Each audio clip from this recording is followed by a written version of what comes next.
Masalah dia sekarang, itu generasi lepas, generasi liberal lepas tu, mereka ni dia bukan background agama kebanyakannya, background pendidikan sekular. Tapi pelapis-pelapis dia yang sedang disediakan pada ketika ni, mereka datang daripada kumpulan-kumpulan yang berasal daripada sekolah-sekolah pondok, sekolah agama, sekolah tahfiz dan sebagainya. Kerana apa? Kerana mereka tahu bahawa masa depan nanti budak sekolah pondok ramai. Jadi nak berhadapan dengan sekolah-sekolah pondok ni yang ada ilmu-ilmu agama yang cukup kuat ni, maka dia mesti ada ketumbukan yang sama kuat datang dari sekolah agama juga. Itu jadinya kepada ramai budak-budak kita sekarang ni, ada yang murtad, ada yang ikut kumpulan liberal, ada ikut kumpulan sesat. Banyak dari mereka hafaz Quran sampai 30 juzuk pun ada.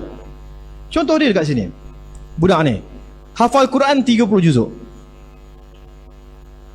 Seorang hufaz bergerak dengan NGO yang nak meruntuhkan undang-undang Islam tadi tu.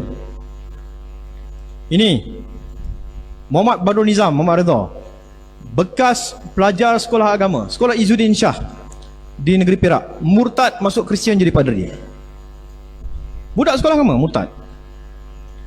Numan Afifi, dia ni bekas sekolah Ma'had di negeri Perlis, Ma'had, dan kemudian dia mengajar di Ma'had. Sekarang ni dia jadi kepala kumpulan LGBT Melayu ni. Pejuang LGBT sampai ke tahap bukan kecil-kecil punya pejuang ni, sampai ke PBB, Pertubuhan Bangsa-Bangsa Bersatu. Dia bentangkan kes, dia bentangkan rayuan kepada pihak berkuasa Bangsa-Bangsa Bersatu tu untuk beri tekanan kepada Malaysia ni sebab kita menghalang golongan LGBT. Dia bukan daripada kumpulan Mak Rempit ni, dia bukan dari kalangan orang yang tak sekolah tu, dia bukan dari kalangan budak-budak sekolah kebangsaan tu. Yang jadi kepala LGBT ni ialah bekas pelajar Ma'had yang kemudian mengajar di Ma'had. Apa jadi sekarang? Yang ni belajar di Universiti Islam, promote LGBT dengan kumpulan dia. Yang ni kawan saya sendiri, bekas sekolah menengah kebangsaan agama Al-Masyur lelaki Pulau Pinang. Saya Al-Masyur, dia pun Al-Masyur, satu batch dengan saya, umur 43 tahun sama dengan saya. Murtad masuk Kristian, sekarang ni tengah jadi padri. Ini budak yang tadi tu, ini budak yang nama Benjamin Stephen. Tengok apa dia cakap.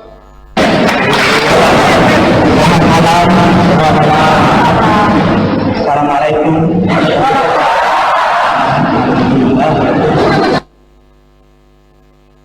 Malam hari ini dengarkan baik-baik mesej Tuhan. Saya membawa 3 mesej supaya kerajaan Tuhan dimuliakan, supaya nama Tuhan ditinggikan, dan supaya kerajaan setan iblis dikalahkan. Amin. Ya. Jadi saya dari suku M, suku yang paling sensitif, ya. Dan sekarang puji Tuhan, tiada yang mustahil bagi tangan Tuhan. Orang M juga mampu dipanggil Tuhan. Dan sekarang puji Tuhan, di Johor saja lebih daripada atau hampir kepada 10.000 jiwa M sudah diselamatkan.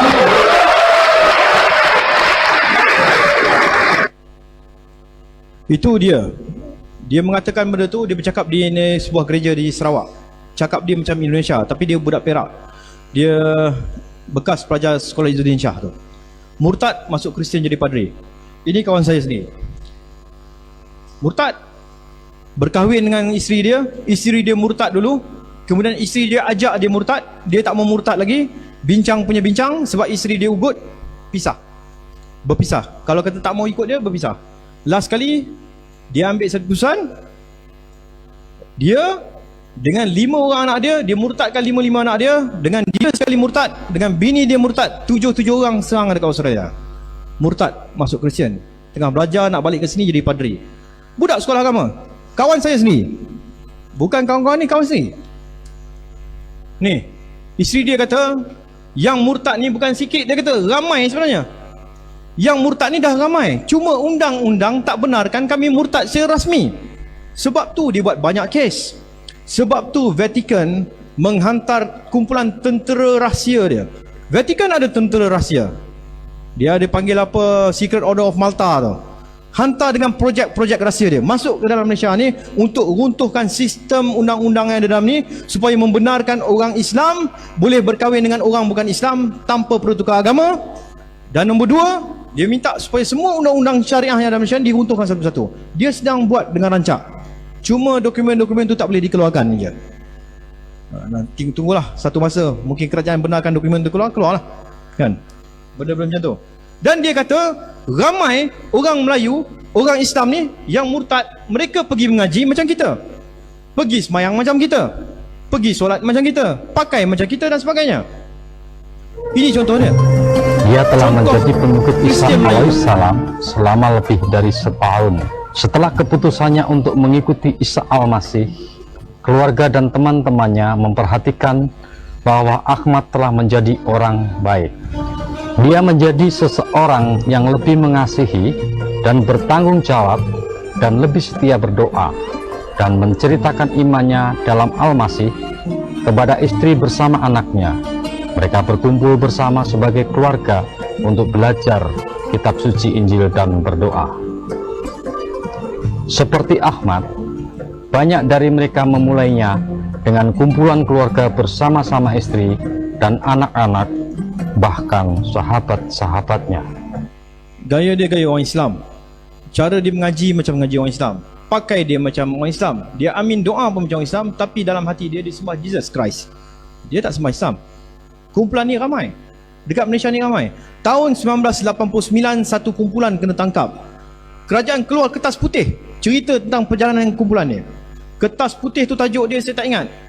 Kertas tahun 1988 tu. Kerajaan keluarkan bentang nama dia, Joshua Jamaluddin, 2-3 orang. Mereka buat kerja-kerja mendakyah Kristian tu kat rumah. Pakai macam kita, macam ustaz, ajar macam ajar mengaji, buat usrah kat rumah, orang datang, ajar Kristian, masuk Kristian ramai. Kena tangkap kumpulan tu. Dan kumpulan tu bukan sikit, ramai. Ini antara padri-padri Melayu yang memurtadkan budak Melayu. Setiap kali dia murtadkan budak Melayu, dia masuk dalam Facebook dia. Hari ni dia murtadkan ni, budak ni, bekas kelasi kapal. Murtad masuk rumah dia, murtad sebab kawan dengan seorang perempuan Kristian dia.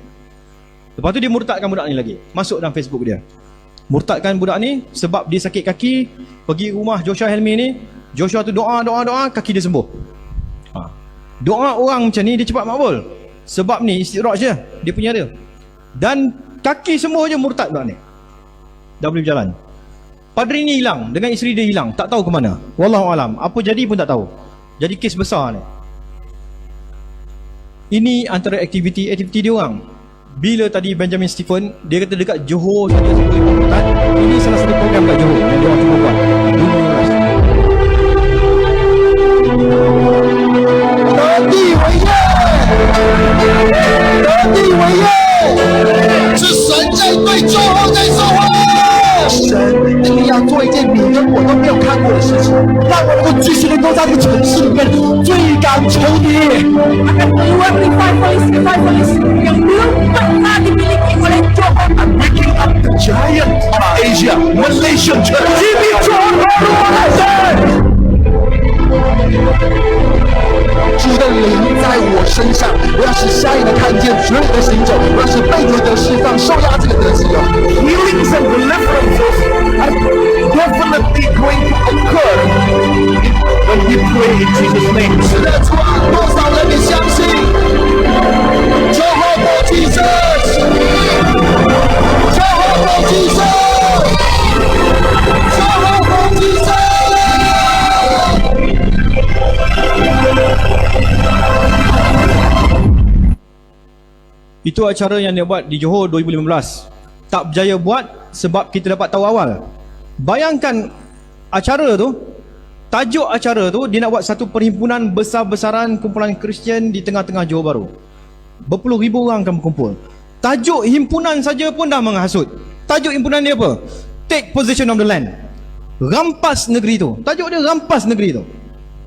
Allow me to chase away the enemy from the city. Dia kata ucapan-ucapan dalam video tu. Izinkan aku untuk halau keluar semua musuh-musuh kita daripada pekan ni. Siapa yang dia nak keluar ni? Buatlah acara lain. Kenapa nak buat acara dengan sebut benda-benda macam ni? Kemudian yang kat hujung video tadi tu dia menjerit-jerit, Johor for Jesus, Johor for Jesus, Johor for Jesus. Kalau dia sebut Kelantan untuk Jesus, setuju ke?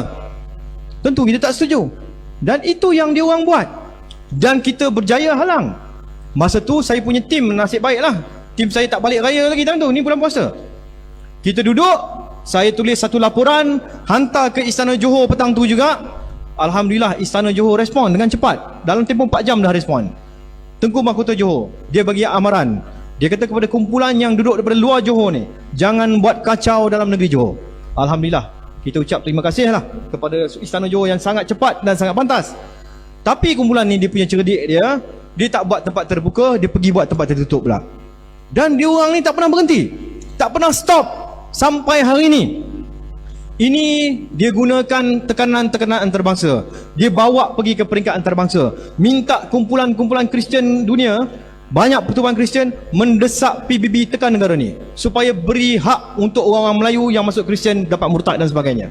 Ini mereka dekat PBB. The Zohar statement is delivered on behalf of ADF International, the World Evangelical Alliance, and the Ethics and Religious Liberty Commission of the Southern Baptist Convention. Mr. President, we know with deep regret the rejection by the government of Malaysia of 9 out of a total of 10 recommendations addressing the deteriorating situation of freedom of religion or belief in the country. Okey, itu kumpulan Kristian, di belakang tu kumpulan LGBT. Dua-dua tu pergi ke PBB, desak supaya PBB tekan kita. Ini antara laporan-laporan kumpulan Kristian dunia tekan dan dia orang minta tuntutannya. Beberapa perkara dalam perlembagaan dia minta supaya diubah dan sebagainya. Setengah-setengah undang-undang dia minta ditukar dan sebagainya. Ini perkara yang tuan-tuan sendiri boleh baca dalam laporan-laporan yang tersedia dalam internet tu. Pada 12 Februari 2018, selepas satu pembentangan yang dibuat oleh bekas bos saya di Putrajaya, kita bentang pasal isu keganasan. Tapi semua orang nak hala keganasan ni kepada ISIS. Semua nak halang keganasan ni kepada kumpulan-kumpulan yang dia kata ni kumpulan radikal Islam. Tapi kita ambil keputusan untuk buat satu pembentangan menceritakan asal usul kenapa kumpulan ni muncul. Dan kita kata kumpulan-kumpulan ni muncul di Iraq, di Syria kerana kebangkitan kumpulan-kumpulan pelampau evangelis di Amerika sendiri. Bila kita bentang benda tu dekat Putrajaya, kedutaan Amerika dia rasa benda tu dia tak berhati. Dia jemput, nak datang ke office, kita tak nak jumpa dia dekat office. Kita pergi jumpa dekat salah satu tempat kedai makan di Putrajaya. Saya, bekas bos saya dengan seorang lagi pegawai jumpa dia, bersembang-sembang dengan dia. Dia cakap lembut, tetapi dia kata kami mendapat banyak laporan daripada kumpulan-kumpulan NGO bukan Islam yang kerja-kerja kamu buat ni menjejaskan mereka. Dia kata macam tu, lembut. Dia kata kamu perlu beri hak kepada mereka untuk bercakap dan sebagainya, untuk buat aktiviti dan sebagainya. Kita kata kepada dia tak ada masalah, nak buat aktiviti tak ada masalah, tapi jangan sampai buat aktiviti nak menggulingkan negara, nak tukar negara ni jadi negara Kristian dan sebagainya. Itu tak boleh. Nak buat aktiviti agama dia punya pasal. Lepas tu dia kata kumpulan-kumpulan yang kata nak ubah negara ni negara Islam ke negara Kristian, benda tu tak wujud. Kumpulan pelampau evangelis yang nak menggulingkan pemerintahan tu tak wujud, dia kata. Tak ada. Lalu kita kata balik pada dia. Kita cakap pada dia, takkan kami nak bentang benda-benda yang tak ada bukti. Takkan kami nak bentang benda-benda yang tak ada dokumen untuk kita support, sokong dan sebagainya. Saya tunjuk pada dia video ni kemudian. Saya kata tuan sendiri nilaikan video ni. Apa yang mereka cakap? Apa yang mereka buat? Selari ke tak selari dengan apa yang kami cakap, bahawa dah terdapat kumpulan-kumpulan pelampau ni dah mula bercakap untuk menggulingkan pemerintahan Islam dalam Malaysia ni. Ini video dia. Sekejap lagi. Ini video dia. Any other cities represented here? Negeri Sembilan, and in Jesus' name, I bring the Minangkabau spirit in and I say, the people in Negeri Sembilan will come to Jesus.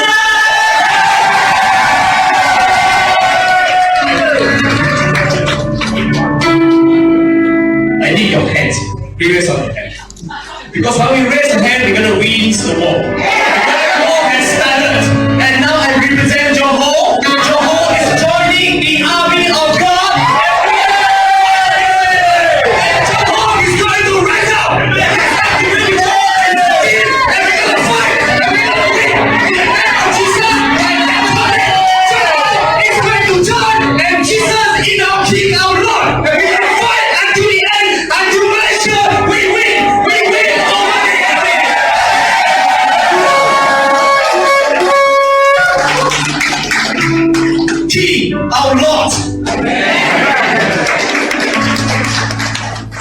Lord, we thank you that your government has shifted into Putrajaya yesterday. We declare that Putrajaya belongs to Jesus. And Lord, your hosts of armies of angels have moved into Putrajaya. We say together, in the name of Jesus, the King of Kings and Lord of Lords, the government of Malaysia shifts now.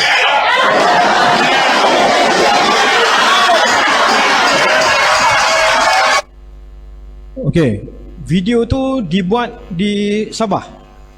Mereka kumpulan daripada negeri-negeri, daripada Pulau Pinang, daripada Johor, daripada Negeri Sembilan. Kumpulan-kumpulan negeri ni berkumpul untuk buat satu upacara angkat sumpah. Bai'ah dengan ketua dia. Ketua dia siapa? Yang ni. Yang datang untuk berbai'ah dengan siapa? Penasihat agama kepada Presiden Trump. Turun Malaysia pergi Sabah. Buat upacara bai'ah. Bai'ah untuk apa? Untuk pastikan setiap satu negeri ini meruntuhkan pemerintahan Islam dalam negeri masing-masing. Runtuh ganti dengan Jesus. Runtuh ganti dengan Jesus sampai ke tahap macam mana? Sampai ke tahap Malaysia itu sendiri akan berubah menjadi sebuah negeri Kristian. Kita tunjuk kepada dia. Kita tunjuk kepada pegawai kedutaan Amerika tu. Kita tanya kepada dia. Okey, tengok video ni. Apa you kata sekarang? Kalau you nak kata benda ni mengamalkan agama dengan aman damai, itu tidak. Ini tahap nak meruntuhkan negara. Ini melanggar undang-undang yang ada. Ini melanggar batasan-batasan dalam perlembagaan persekutuan tu. Tak boleh. Dia diam, dia gelak. Dia gelak, dia kata saya minta maaf, benda-benda ni saya tak tahu. Saya kata takkan you tak tahu kan? You Amerika, you CIA, you mesti tahu. Ini penasihat agama Presiden Trump. Penasihat agama Presiden Amerika datang menghasut dalam negara kita ni. Menghasut untuk menggulingkan pemerintahan Islam dalam negara ni. Takkan you tak tahu? Jadi bila kami cakap benda tu, benda ni sangat-sangat bahaya. Ini satu. Ini kumpulan pelampau evangelis. Ada banyak kumpulan lagi yang tengah bergerak. Sasaran dia tahun 2030 Malaysia ni akan menjadi sebuah republik sekular tak lama lagi. Kita dah buat macam-macam benda. Kita dah pergi jumpa polis. Kita dah bentang kepada pasukan perisikan tentera. Kita dah bentang kepada MEIO, Perisikan Malaysia tu. Kita dah bentang kepada menteri. Kita dah bentang kepada menteri kabinet. Kita dah bentang kepada agensi-agensi strategik. Laporan-laporan polis kita dah buat semuanya. Tetapi pada waktu tu, dalam kerajaan lepas yang jatuh sebelum ni, tindakan tak diambil. Kerana apa? Alasan yang selalu diberikan kepada kita pada waktu tu ialah sabar sekejap, tunggu sekejap, pilihan raya dah dekat, tak boleh nak buat benda ni, nanti orang Kristian marah, nanti puak-puak liberal ni marah, orang tak mau undi kita dan sebagainya. Jatuh negara. Ni Allah dah bagi peluang kedua.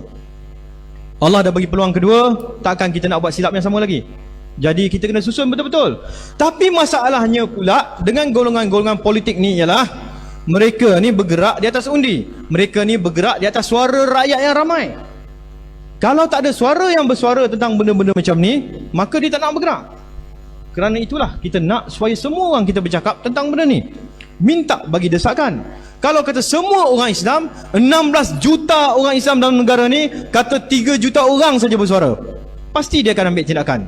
Sebab politik ni dia bergerak atas nombor. Lagi ramai, lagi dia takut untuk bertindak. Jadi kita kena bersuara, kita kena bercakap, kita kena berusaha, kita kena susun strategi dan sebagainya. Alhamdulillah, bila ada istimak pondok macam ni dan ada sidang selepas ni, sidang pleno tu, mungkin kita boleh bincang apa bentuk-bentuk perkara yang kita boleh buat, jalan, bergerak dan sebagainya, untuk kita pastikan nasib umat Islam dekat negara ni terbela. Nasib golongan-golongan orang Islam, golongan pondok, golongan pelajar-pelajar pondok akan dibentuk sebagai satu kuasa yang menjadi kuasa pendesak, supaya undang-undang dihormati, supaya perlembagaan tu tak ada orang langgar. Itu yang kita boleh buat dan cuba buat. Selain pada jumpa agensi-agensi itu, saya sendiri dah berjumpa Raja-Raja Melayu. Ini laporan-laporan polis yang kita buat, pembentangan yang kita bentang kepada Majlis Kebangsaan Halal Islam dan sebagainya tentang perkara ni. Termasuk kita jumpa Sultan Abdullah sendiri. 3 kali kita jumpa dia, tapi sebelum dia naik jadi Tuan Agong, kita bentang pada dia. Kita bentang, kita kata, tuanku, masalah ni makin lama makin besar, tolonglah ambil peduli. Dan dia bagi nasihat satu je pada saya. Dia kata raja-raja Melayu ni tidak boleh bergerak atas kehendak dia. Dia tak boleh suka-suka hati nak pergi bergerak macam tu. Dia kena bergerak atas kehendak rakyat. Kalau rakyat 10 juta orang Islam bercakap kami tak mau benda ni berlaku, maka mudah untuk dia bertindak. Dia kata mudah untuk dia bertindak sebab rakyat yang mahukan benda tu. Jadi kita kena gerakkan. Itu sajalah yang kita boleh mampu dan buat dan usahakan pada masa ni.